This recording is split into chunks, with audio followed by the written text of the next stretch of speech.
ఇది రేవంత్ రెడ్డి బీసీ సమాజాన్ని నయవంచన చేసిన ఫలితం ఇది. మేమేమి 42% ఇవ్వమని అడగలేదు. మా పోరాటాలు మేము చేస్తున్న క్రమంలో వాళ్ళ మేనిఫెస్టోలో పెట్టుకొని ఇవాళ చట్టబద్ధంగా ఇస్తామని చెప్పేసి వాళ్ళు మోసం చేసిన ఫలితం. ఆగమేఘాల మీద 46 జీవో తీసుకొచ్చి ఇవాళ బీసీ సమాజాన్ని సంక్షోభంలోకి అసంతృప్తిలోకి నెట్టివేసిన ఫలితం ఇది. ఇవాళ నేను ఆమరణ దీక్ష చేస్తున్నా. మా తమ్ముడేమో తెలంగాణ ఉద్యమంలో శ్రీకాంతాచారి లాగా నేను ఆత్మ బలిదానం చేసుకున్నాడు. ఇవాళ సీఎం నీ సంగతి బీసీ సమాజం ఎట్లాగో చూసుకుంటుంది, బీసీలకు నువ్వేమిస్తావో ఏమివ్వవు తర్వాత సంగతి. కానీ ఇవాళ నీ పాప ఫలితమే ఇవాళ ఈ కుటుంబం బలైపోయింది, ఈ తమ్ముడు బలైపోయిండు.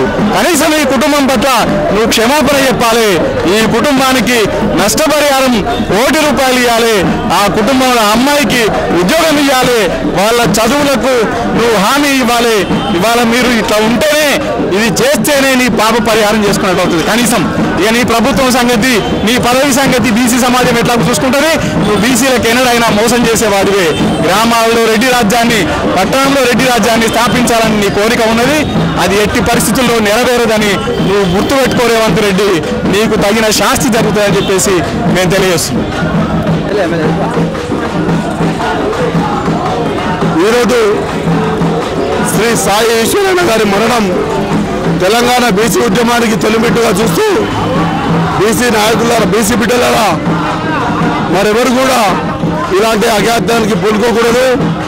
ఎందుకంటే మనం చావుతోటి మన రాజ్యాధికారం సాధించుకోలేం కాబట్టి, ముఖ్యంగా మన ఓటు ద్వారానే మన రాజ్యాధికారం సాధించుకుంటాం కాబట్టి, ఎప్పటికున్నా ఇలాంటి ఆత్మాహుతికి స్వస్తి చెప్పి రాజ్యాధికారం దిశగా సాగాలంటే అనేకమైన దారులు ఉన్నాయి పోరాడడానికి.